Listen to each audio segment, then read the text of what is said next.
साल 1965 दिल्ली के एक फेमस मूर्तिकार का अपहरण होता है और फिरौती की रकम मांगी जाती है 26 लाख रुपए। अब इस समय ये रकम इतनी ज़्यादा होती है कि इस अपहरण के चर्चे देश ही नहीं बल्कि विदेशों में भी होने लगते हैं। अपहरण की साजिश रचने वाला होता है चंबल का एक खूंखार डाकू। हालांकि इस अपहरण के बाद वो देश का सबसे महंगा डाकू बन जाता है। इस डाकू को पान सिंह तोमर का पहला वर्जन भी माना जाता है। इस डाकू का खौफ इतना था कि जब इसे और इनके गैंग को पकड़ने के लिए राजनेता जेपी नारायण ने एक स्कीम चलाई तो जेपी नारायण के सामने इंदिरा गांधी अड़ गई। अब सवाल ये है कि क्यों, आखिर कौन है ये डाकू और कैसे बना और क्या है इसकी कहानी, चलिए आपको बताते हैं।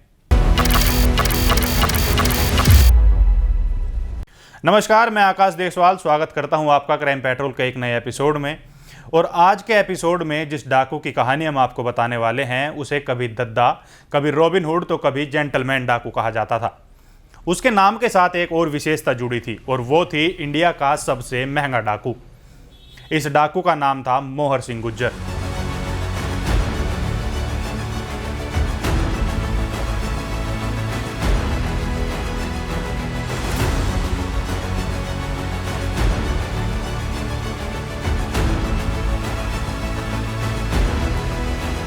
उन्नीस 1960 के दशक में इस डाकू पर 3 लाख का इनाम था। बीहड़ में बागी होते हैं, डकैत मिलते हैं पार्लियामेंट में। पान सिंह तोमर में इरफान का ये डायलॉग अब किंवदंतियों का हिस्सा है। पान सिंह तोमर फिल्म 2012 में आई थी। इससे कई साल पहले ऐसा ही एक डायलॉग काफ़ी फेमस हुआ था, लेकिन अंतर इतना था कि वो डायलॉग किसी फिल्म का नहीं था। मई 1960 की बात है। चंबल के किनारे भाषण देते हुए समाज सेवी विनोबा भावे ने कहा, चंबल के डकैत संसद में बैठे डकैतों से तो बेहतर ही हैं। समाज सेवी विनोबा डाकू तहसीलदार सिंह की पहल पर डाकुओं के सरेंडर की कोशिश कर रहे थे। तहसीलदार सिंह मान सिंह का बेटा था, जो 1950 के दशक में चंबल का सबसे बड़ा डाकू था। उसने 180 से ज़्यादा कत्ल किए थे, जिनमें से 32 पुलिस अफसर थे। मान सिंह 1955 में एक पुलिस एनकाउंटर में मारा गया, जिसके बाद डाकुओं के अलग अलग गैंग्स में सबसे बड़ा बनने की वर्जिश होने लगी। अब 1958 में इस खेल में एंट्री होती है एक और नाम की। नाम था मोहर सिंह गुज्जर। मोहर सिंह की कहानी भी चंबल के बाकी डाकुओं जैसी थी। जमीन किसी रिश्तेदार ने हड़प ली, मामला पुलिस के पास गया और फिर अदालतों के चक्कर। मोहर सिंह दर दर की ठोकर खाता रहा, लेकिन इंसाफ नहीं मिला। थक हार कर उसने हथियार उठाया और बीहड़ का रास्ता पकड़ लिया। चंबल में तब फिरंगी सिंह, देवीलाल, छक्की मिर्दा, शिव सिंह और रामकल्ला जैसे डाकुओं का डंका बोलता था। मोहर ने इनसे अपने गैंग में जोड़ने की गुजारिश की, लेकिन हर किसी से उसे दुत्कार ही मिली। अंत में तय हुआ कि मोहर सिंह अपनी गैंग बनाएगा। 140/60 पुलिस रिकॉर्ड में मोहर सिंह गैंग का पहला अपराध इस नंबर से दर्ज हुआ। साल था 1960। आने वाले सालों में इन नंबरों का एक लंबा सिलसिला तैयार हो गया, जिसमें उगाही, हत्या, फिरौती जैसे गुनाह शामिल थे। कुछ ही सालों में मोहर सिंह ने 150 डाकुओं का एक गैंग बना लिया था। उसका नाम यूपी, एमपी, राजस्थान तक फैल चुका था। गैंग के मेंबर उसे दद्दा कहकर बुलाते थे, लेकिन पुलिस के लिए वो था ईवन यानी एनिमी नंबर 1। अब पुलिस उसकी खोज में लगी थी, तो वहीं डाकू मोहर सिंह ने पुलिस से बचने के लिए एक अचूक तरीका निजात किया। क्योंकि देखा जाता है अक्सर डाकुओं को पकड़ने के लिए पुलिस मुखबिरों का सहारा लेती है, लेकिन डाकू मोहर सिंह ने मुखबिरों से बचने के लिए सीधे सीधे तौर पर सभी गांव में यह ऐलान कराया कि अगर किसी ने उसकी मुखबिरी की तो वो मुखबिर के साथ साथ उसके पूरे परिवार को मार डालेगा। बस फिर क्या था, इसका और इसके गैंग का नाम मुखबिरों के परिवार को मारने में बहुत सारी रिपोर्टों में सामने आने लगा। तो मुखबिरों के अंदर इसका इतना खौफ हो गया कि इसके खिलाफ मुंह खोलने से लोग बाग डरने लगे। अब एक तरफ जहां सभी डाकू गांव में आने से डरते थे, तो वहीं मोहर सिंह बेखौफ गांव में घूमता नजर आता था। मुखबिरों की हत्या के अलावा उसने अपने गैंग के लिए कुछ और कड़े नियम बनाए थे। मसलन वो किसी महिला को अपने गैंग में शामिल नहीं करता था। गैंग के किसी मेंबर को किसी लड़की से छेड़छाड़ की परमिशन नहीं थी। बल्कि कहानियां तो यहाँ तक हैं कि कभी कोई महिला गलती से बीहड़ में भटक जाए तो गैंग उसे पैसे देकर घर तक छोड़कर आता था। यही कारण था कि महिलाओं से जुड़े अपराध में मोहर सिंह के गैंग का नाम यदा कदा ही सुनाई देता था। हालांकि एक दूसरा फील्ड जरूर था जिसमें मोहर सिंह का नाम सबसे ऊपर था, और वो था किडनैपिंग। चंबल में अपहरण को पकड़ कहा जाता है।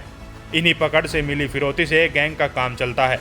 मोहर सिंह इस काम में माहिर था और 1965 में उसने एक ऐसी घटना को अंजाम दिया जिसने देश विदेश में उसका नाम पहुंचा दिया। उस दौर में अधिकतर अपहरण चंबल के आसपास के इलाकों और शहरों में होते थे, लेकिन उस साल मोहर ने ठानी कि क्यों ना दिल्ली की मोटी आसामी पर हाथ मारा जाए। दिल्ली में मूर्तियों का एक नामी व्यापारी हुआ करता था जिसका असली धंधा मूर्तियों की तस्करी से चलता था। मोहर गैंग ने किसी तरह व्यापारी तक खबर भिजवाई कि चंबल में कुछ प्राचीन मूर्तियां मिली हैं। व्यापारी ने अपना एक खास आदमी चंबल भेजा। आदमी तो वापस नहीं लौटा, लेकिन मूर्तियों के असली होने की खबर व्यापारी तक भिजवा दी गई। मामला सेट हो चुका था। व्यापारी कुछ रोज बाद खुद चंबल पहुंचा सौदा पूरा करने के लिए। यहाँ मोहर का गैंग उसके इंतजार में था और मौका मिलते ही उन्होंने उसे अगवा कर लिया।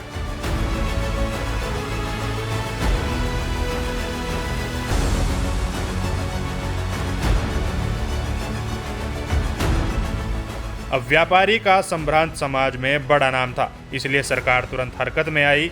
3 राज्यों की पुलिस दौड़ाई गई, लेकिन ना मोहर सिंह हाथ आया और ना व्यापारी की कोई खबर लगी। अंत में मजबूरन परिवार को फिरौती चुकानी पड़ी। ये रकम कितनी थी, इसको लेकर अलग अलग अनुमान है। कोई कहता है 50 लाख दिए गए तो कोई 26 लाख बताता। असलियत जो भी हो, इतना पक्का था कि चंबल के इतिहास में ये सबसे बड़ी रकम थी। इस मामले के अलावा मोहर सिंह के गैंग पर 250 से ज़्यादा अपहरण और 85 कत्ल के मामले दर्ज थे।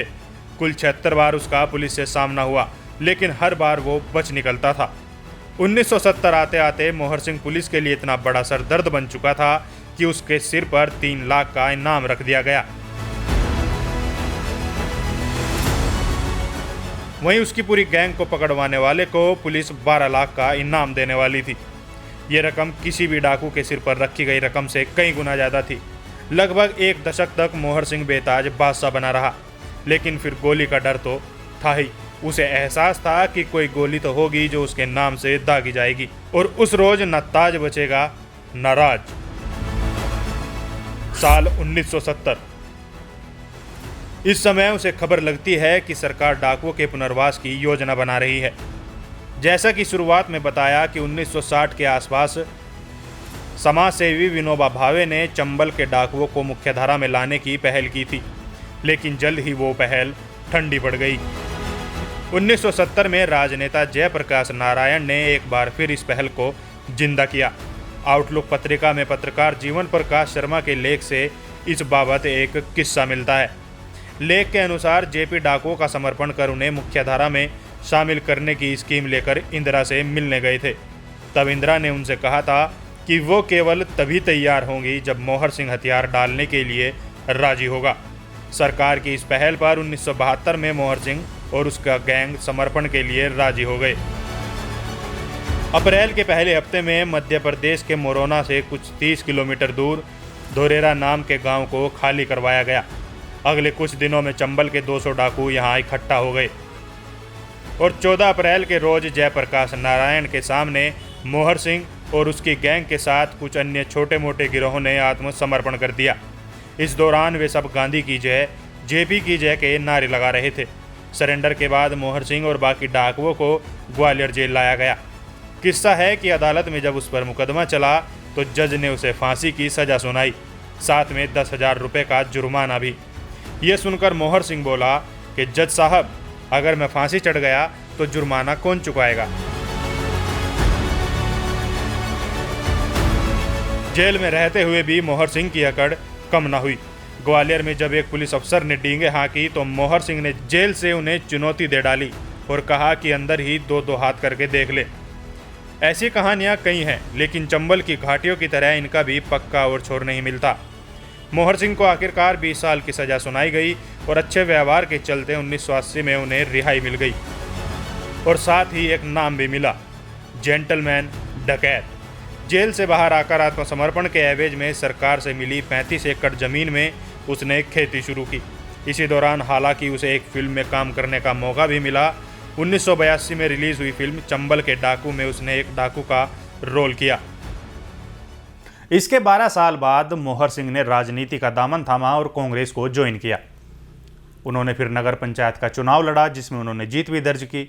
इसके बाद वो समाज सेवी बने और टूटे मंदिरों को दोबारा बनाने का उन्होंने कार्यभार लिया। हालांकि इसके लिए उन्होंने 2019 में पीएम मोदी को एक पत्र भी लिखा था, लेकिन 5 मई 2020 को इस डाकू ने, मोहर सिंह ने, अपनी अंतिम सांस ली और इस तरह से इस डाकू का अंत हुआ। बहुत ही कम ऐसे डाकू होते हैं जो अपनी पूरी जिंदगी जीते हैं और पुलिस की गोली से बचे रहते हैं, और मोहर सिंह इन डाकुओं में से एक था। तो ये थी डाकू मोहर सिंह की कहानी। आपको ये कहानी कैसी लगी हमें कमेंट करके ज़रूर बताएं। साथ ही हमारे चैनल क्राइम पेट्रोल को लाइक, शेयर और सब्सक्राइब जरूर करें, ताकि ऐसी दिलचस्प स्टोरियाँ आपको आपके फ़ोन पर मिलती रहें। अब मुझे और मेरे साथी कैमरामैन हर्ष को दीजिए इजाज़त। नमस्कार।